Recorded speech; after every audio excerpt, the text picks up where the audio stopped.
Every school day for 40 years, Robert Wilson woke up at 5 a.m., drove the same yellow bus through the same neighborhoods, and picked up generations of children who barely noticed him. To most people, he was just the bus driver, a fixture, background noise, someone whose name you might not even remember after graduation. But to the kids who rode his bus, the ones who were paying attention, the ones who were hurting or scared or alone, Robert Wilson was so much more. He was the adult who noticed when something was wrong, the one who asked if you were okay, the one who made bad days bearable with a terrible joke or a piece of candy slipped into your hand. And on his last day, after 4 decades of service, those kids gave him a gift that brought this tough old man to his knees, sobbing. What they wrote in those letters revealed something Robert never knew. He hadn't just driven a bus. He had saved lives. If stories about ordinary heroes and the invisible impact of small kindnesses move you, make sure to subscribe. Robert Wilson's first day as a school bus driver began with a lie. The interviewer at the transportation department had asked him, "Why do you want this job?" Robert, 27 years old with a 6-month-old daughter at home and bills piling up, had said, "I need steady work with benefits. I'm reliable, I have a clean driving record, and I'm good with kids." All of that was true, but it wasn't the whole truth. The whole truth was that Robert Wilson was drowning. His wife had left 3 months after their daughter was born, overwhelmed by postpartum depression and a marriage that had never been strong to begin with. Robert's mother had moved in to help with the baby while he worked construction, but construction was seasonal and unpredictable. Some weeks he made good money, some weeks he made nothing. He needed stability, he needed insurance, he needed a job that would let him be there for his daughter, even if it meant starting work before dawn. So he became a school bus driver. Bus number 17, a 1983 International school bus painted the regulation yellow with black vinyl seats that got scorching hot in summer and ice cold in winter. It smelled like diesel fuel, old gym shoes, and the faint sweetness of spilled juice boxes that had seeped into the floor over years. Robert's route covered 3 schools: Lincoln Elementary, Lincoln Middle School, and Lincoln High School. 43 stops. Approximately 60 kids on an average day, more when siblings were counted, fewer during flu season. That first morning, Robert arrived at the bus depot at 5:30 a.m., did his pre-trip inspection, checking tires, lights, brakes, emergency exits, and pulled out onto his route at 6:15. His hands were sweating on the steering wheel. The first stop was a shabby apartment complex on the east side of town. 3 kids emerged. 2 elementary-aged boys and a teenage girl who looked exhausted. They climbed on without looking at him, chose seats as far apart as possible, and stared out windows. "Good morning," Robert said. No response. Stop 2, a nice neighborhood with manicured lawns. 5 kids, all elementary, all wearing backpacks that probably cost more than Robert's weekly paycheck. They chattered loudly, ignoring him completely. "Morning, everyone," Robert tried again. One kid glanced up, gave him a vague nod, went back to his conversation. By stop 15, Robert understood. To these kids, he wasn't a person. He was a bus driver, a function. Like the bus itself, necessary but unimportant. It stung more than he expected. That afternoon on the return route, Robert noticed a small girl, maybe 7 years old, sitting alone in the front seat. She was crying silently, tears running down her face, making no sound. Robert glanced in the rearview mirror. The other kids were loud, oblivious, caught up in their own worlds. "Hey there," Robert said gently when they reached her stop. "You okay?" The girl looked up at him with red, puffy eyes. She shook her head. "Want to tell me what's wrong?" She hesitated, then whispered, "I lost my lunchbox. It was new. My mom's gonna be so mad." Robert thought about his own daughter at home, about how children's problems, even small ones, feel enormous to them. He reached into his jacket pocket and pulled out a piece of gum he'd been saving. "Tell you what," he said, handing it to her. "Tomorrow you tell your mom what happened, and I bet she won't be as mad as you think. Accidents happen.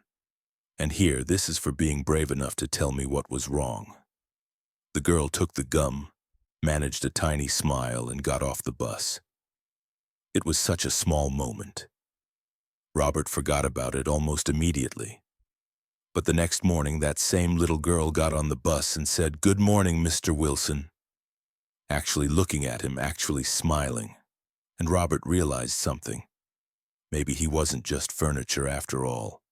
Maybe if he paid attention, if he cared, he could be something more.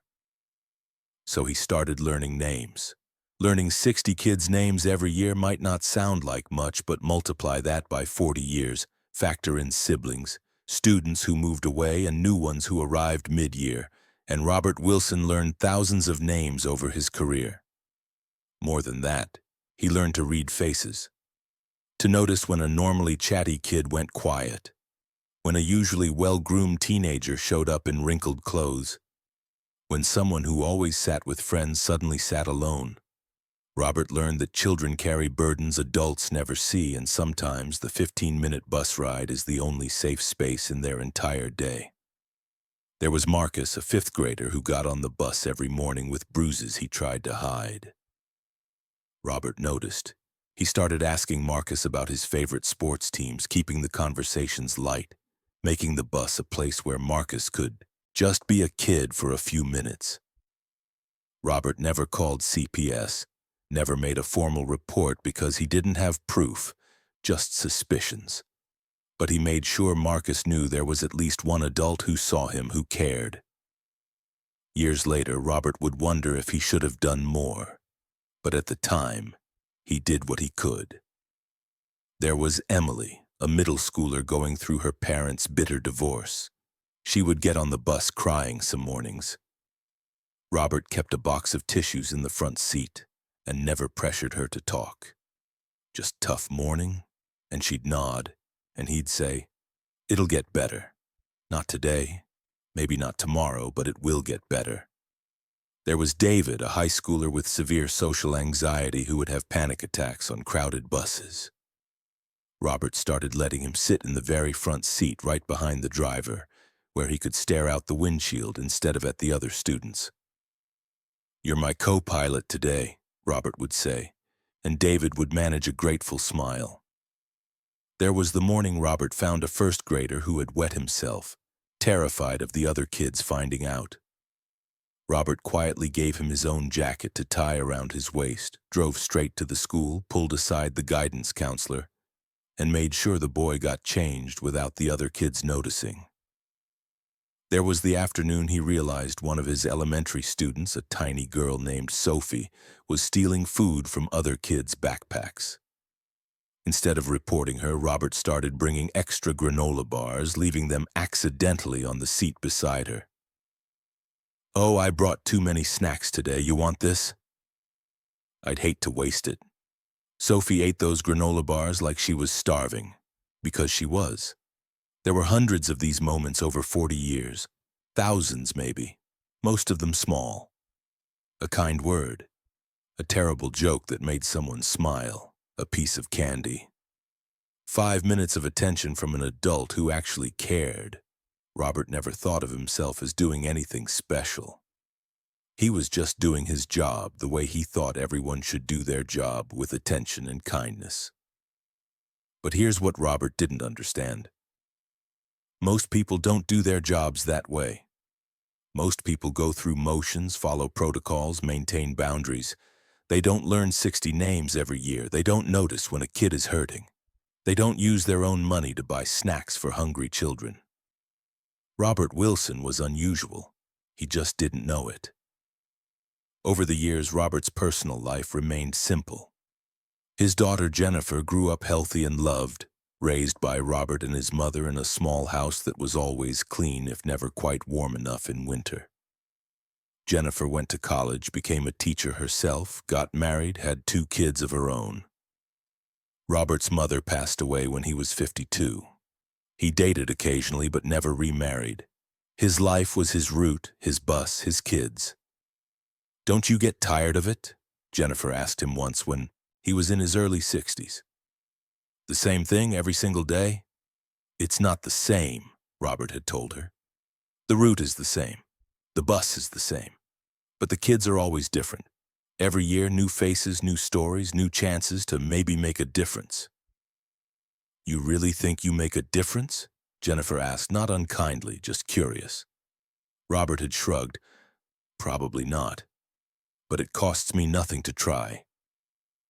By year 35, Robert's body was starting to protest the early mornings and the physical demands of the job.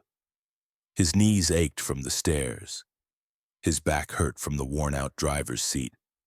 His hearing was going, damaged by decades of diesel engines and shouting children.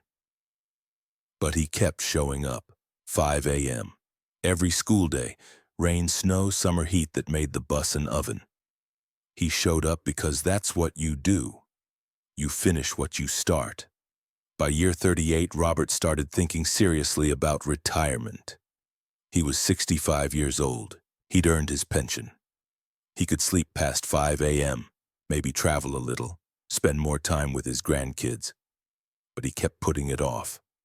One more year. Just one more year. Finally, at 67, Robert's doctor sat him down and said, "Your blood pressure is too high. Your cholesterol is concerning.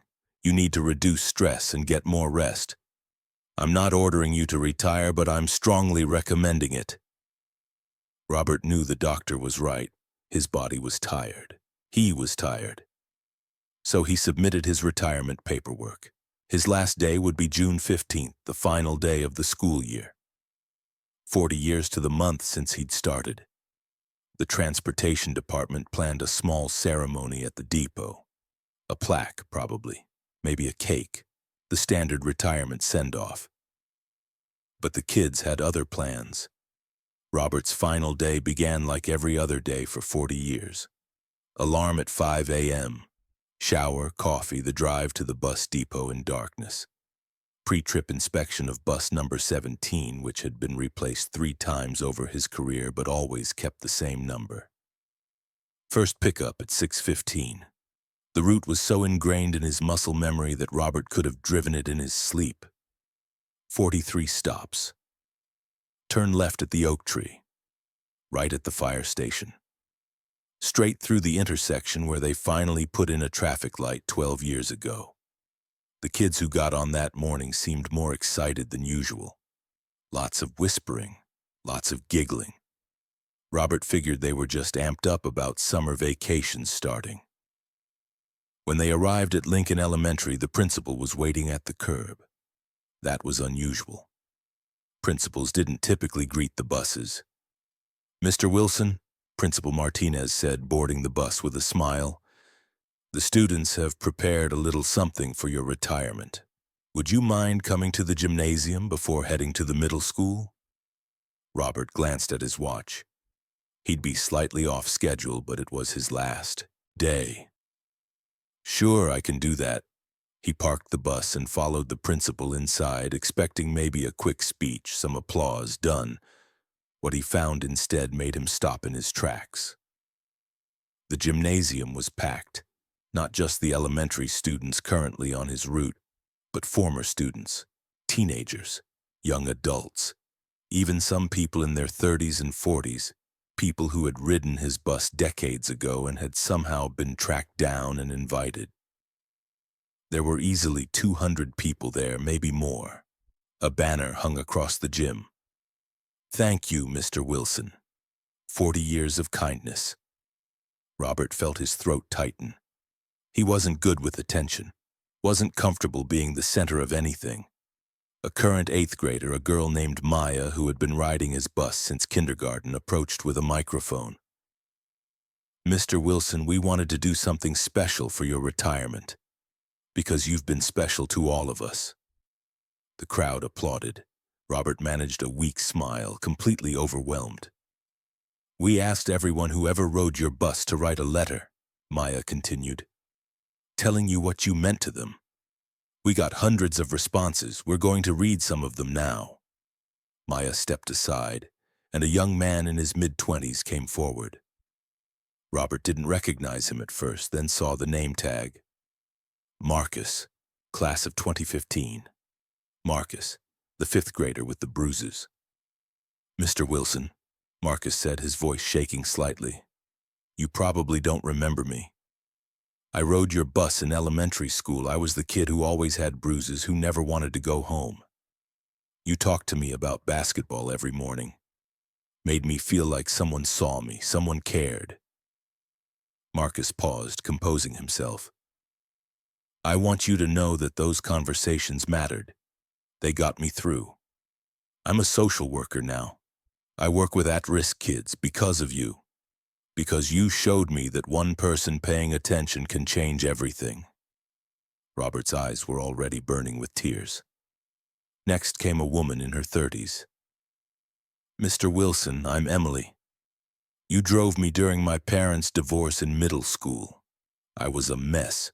You kept tissues in the front seat and told me it would get better. You were right. I'm married now with 2 kids, happy. But I still remember those rides and how you made me feel like my pain mattered. Then David, the anxious teenager, now a confident man in his late 20s.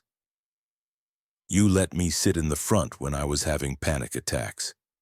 You called me your co-pilot. You made me feel safe.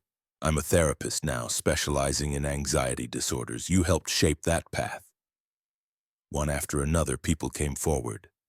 The little girl who'd lost her lunchbox, now a mother herself. The boy who'd had the accident, now a successful engineer. Sophie, who'd been stealing food, now a healthy college student on a full scholarship. Each one with a story. Each one saying the same thing in different words. You saw me. You cared. You made a difference. Robert was openly crying now, not even trying to hide it. His tough, weathered face was streaming with tears. Then Maya came back with a box. A large cardboard box stuffed full of envelopes. These are all the letters we received, she said. There are over 300. We couldn't read them all today, but we want you to have them. To know that you touched hundreds of lives. That you mattered. Robert took the box with shaking hands, unable to speak. There's one more, Maya said softly. One letter we saved for last. It's from someone who couldn't be here today, but she wanted to make sure you got this. Maya handed him a single envelope, separate from the rest. The handwriting on the front was shaky, elderly. Robert opened it with trembling fingers and began to read. The letter was written in careful, looping handwriting that spoke of age and determination. Robert read it silently at first, his lips moving, his face crumpling with each sentence. Then Maya said gently, "Would you like me to read it out loud, so everyone can hear?" Robert nodded, unable to trust his voice. He handed the letter back to Maya. Maya cleared her throat and began to read. Dear Mr. Wilson, my name is Margaret Chen. You drove me on your bus for exactly 3 months in 1994 when I was in 8th grade. I doubt you remember me. I was the quiet Asian girl who always sat in the back with her head down, trying to be invisible. I want you to know something I've never told anyone. On December 7th, 1994, I had decided to kill myself. I had planned it all out. I was going to take pills that night. I had written notes to my parents. I had said goodbye in my head to everyone I knew. That morning, I got on your bus for what I thought would be the last time. I was completely numb, dead already, just waiting for night to make it official.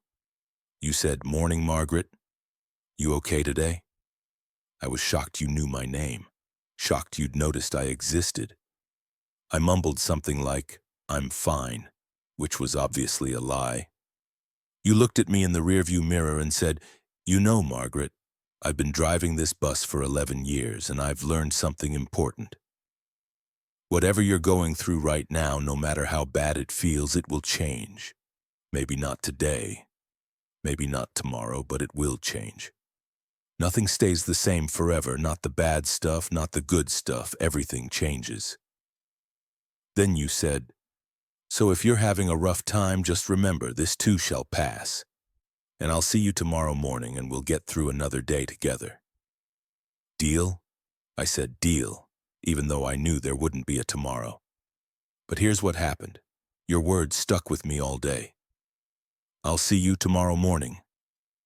Like it was a given, like you expected me to be there, like my absence would be noticed. That night I held the pills in my hand for 2 hours, and I kept hearing your voice. I'll see you tomorrow morning. I thought, what if I break the deal? What if Mr. Wilson drives his bus tomorrow and I'm not there and he wonders where I am? It sounds stupid, I know, but it was enough. Enough to make me put the pills down. Enough to make me think, okay, I'll get through tonight, just so I don't break the deal. The next morning I got on your bus and you said, "Morning, Margaret, there you are, ready for a new day?" And I realized someone had noticed. Someone would have cared if I was gone. Mr. Wilson, I'm 58 years old now. I'm a psychiatrist specializing in adolescent mental health.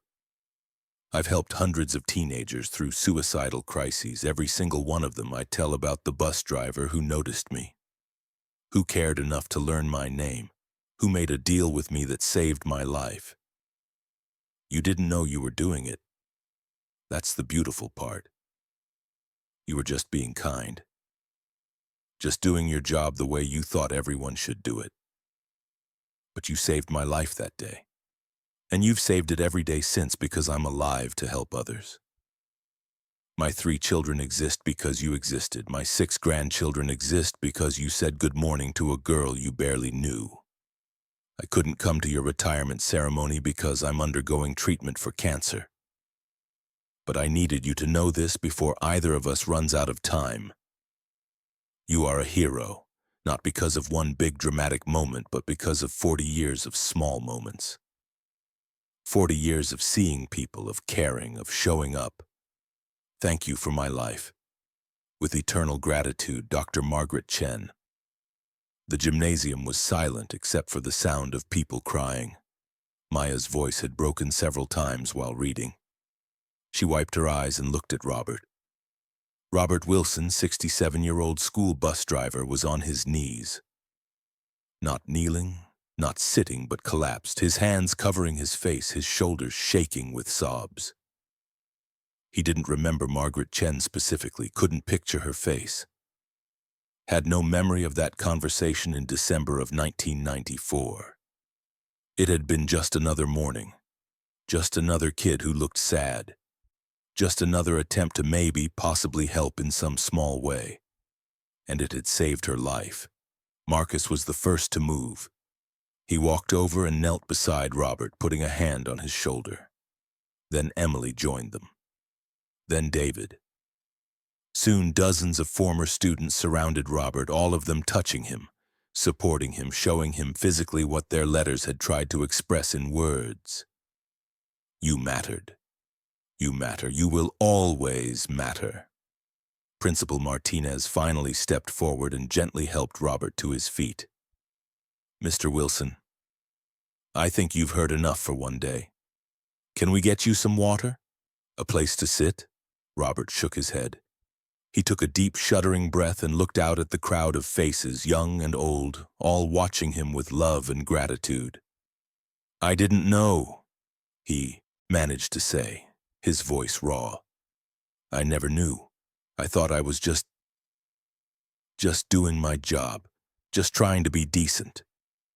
That's exactly what made it special, Maya said softly. You did it because it was right. Not for recognition, not for thanks, just because that's who you are. Robert looked down at the box of letters in his arms. Over 300. Hundreds of lives touched.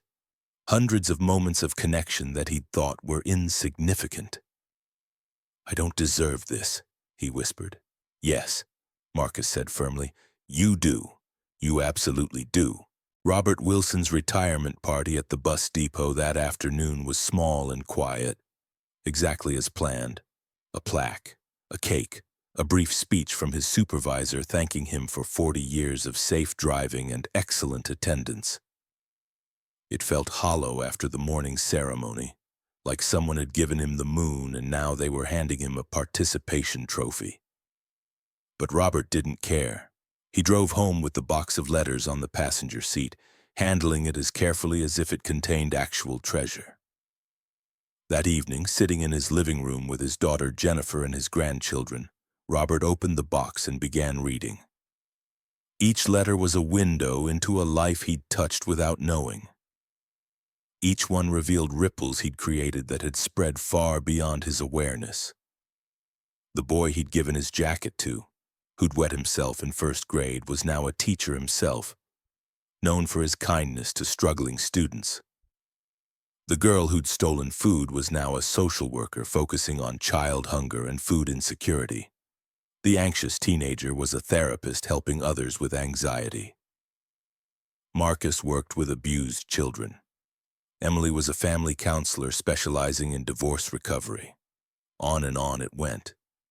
Not every former student had gone into helping professions, but many had. And even those who hadn't specifically mentioned Robert's influence on their choice to be kind, to pay attention, to care about others. "Dad," Jennifer said, tears streaming down her face as she read letter after letter over his shoulder, "do you realize what you did? You didn't just drive a bus, you created a generation of people who believe in kindness, who understand that small acts matter. You changed the world." Robert shook his head. "I just showed up. I just tried to be decent." "Exactly," Jennifer said. "That's the whole point. You showed up for 40 years. You were decent for 40 years. Most people can't even manage that for 40 days.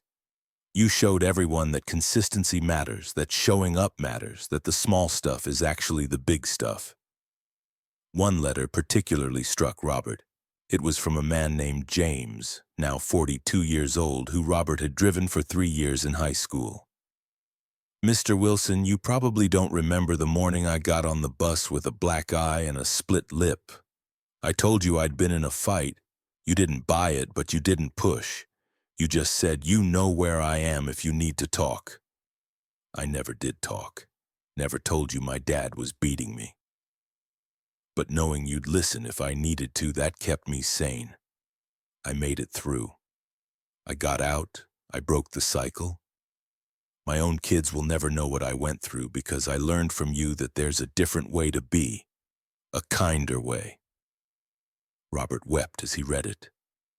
All the kids he'd worried about over the years, all the situations where he'd wanted to do more but didn't know how. Some of them had made it. Some of them had survived and thrived, and they credited him with helping, even when he felt helpless. Over the following weeks, Robert read every single letter. Some made him laugh, some made him cry. All of them made him realize that his 40 years hadn't been wasted, hadn't been insignificant, hadn't been just anything.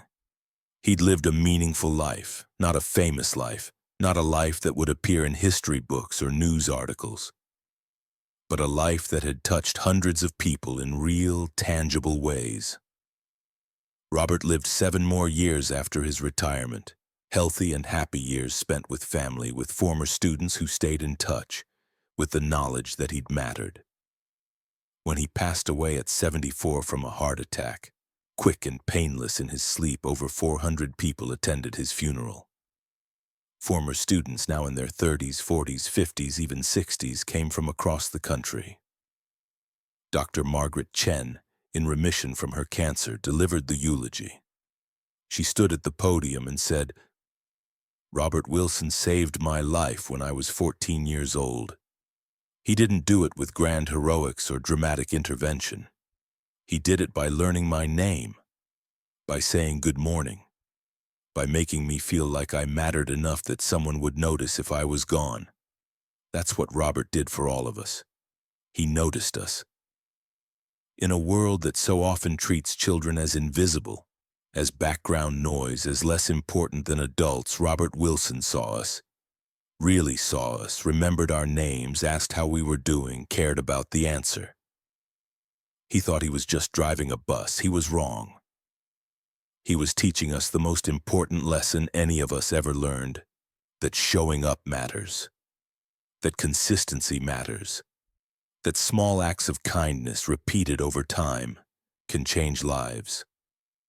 I'm here today because Robert Wilson said good morning to me in December of 1994. My children are here because he said good morning. My grandchildren exist because he said good morning. How many lives is that? How many ripples spread out from one man's decision to do his job with attention and care? We'll never know the full extent of Robert's impact. But we know this. The world is better because he was in it. Hundreds of us are better because he was in it. And we will carry forward what he taught us, creating our own ripples, spreading kindness in his memory. The cemetery where they buried Robert was crowded that day. Former students took turns sharing memories, told stories about the terrible jokes he'd told, the candy he'd shared, the moments he'd noticed they were hurting and offered comfort without being asked. On his headstone, beneath his name and dates, they carved a simple epitaph chosen by his daughter. He showed up. He cared. He made a difference. Robert Wilson's story teaches us something we often forget in our pursuit of fame, wealth, or grand achievements. The most meaningful lives are often the quietest ones, the ones lived in service to others, the ones built on consistency, attention, and small acts of kindness repeated day after day, year after year. We live in a culture that celebrates the dramatic, the viral moment, the big gesture, the extraordinary achievement that everyone notices. But most of life isn't lived in those moments. Most of life is the day-to-day showing up, the routine, the ordinary interactions that feel insignificant in the moment. Robert Wilson drove the same route for 40 years. To an outside observer, that might seem monotonous, maybe even wasted. 40 years doing the same thing, never advancing, never achieving anything remarkable. But that observer would be wrong. Because in those 40 years of sameness, Robert created hundreds of moments of connection. Hundreds of opportunities to see someone who felt invisible, to care about someone who felt forgotten, to make a difference in ways both large and small. He saved lives without knowing it. He inspired careers without intending to. He created ripples that spread far beyond his awareness, touching people he never met, in places he'd never been. And he did it all just by being decent, just by showing up, just by treating his job not as a mindless task, but as an opportunity to interact with real human beings who deserved attention and care. The lesson here isn't that we should all become bus drivers. The lesson is that every role, every job, every position offers opportunities to make a difference if we choose to see them. The cashier who remembers your name, the janitor who asks about your day, the receptionist who notices when you're upset. These people might seem like background characters in your life story, but to them you're a main character in theirs. And when they treat you with attention and kindness, when they see you as a person rather than a transaction or an inconvenience, it matters. It changes how you see yourself, how you see the world, how you treat others. Robert Wilson didn't set out to change the world. He set out to support his daughter, to do his job well, and to be kind because that's who he was. The world changed anyway. How many Margaret Chens are out there right now holding on by a thread waiting for someone to notice them? How many children are riding buses or sitting in classrooms or walking through stores, invisible and hurting, desperate for one adult to see them and care? You could be that adult. In your workplace, your neighborhood, your daily life, you encounter people who need exactly what Robert provided. Attention, kindness, the sense that they matter to someone. It costs you nothing. A smile, a name remembered, a question asked with genuine interest. How are you doing? and actually waiting for the answer. These tiny acts, so easy to dismiss as insignificant, might be the thing that saves someone. You'll probably never know if you made that difference. Robert didn't know for 40 years. But that's okay. You don't do it for recognition or gratitude. You do it because it's right. Because we're all human beings stumbling through this difficult life together, and we owe each other basic kindness and attention. The next time you interact with someone in a service role, someone whose job makes them functionally invisible to most people, take a moment, learn their name, look them in the eye, treat them like they matter. Because they do matter. We all do. And in a world that increasingly treats human beings as transactions, as data points, as inconveniences to be processed as quickly as possible, choosing to see people really see them is a revolutionary act. Robert Wilson was a revolutionary. He just didn't know it. He thought he was just driving a bus. But he was doing so much more. He was showing us all how to be human, how to live a meaningful life, how to make a difference without needing recognition or reward. He showed up. He cared. He made a difference. That's the whole story, and it's enough. It's more than enough. It's everything.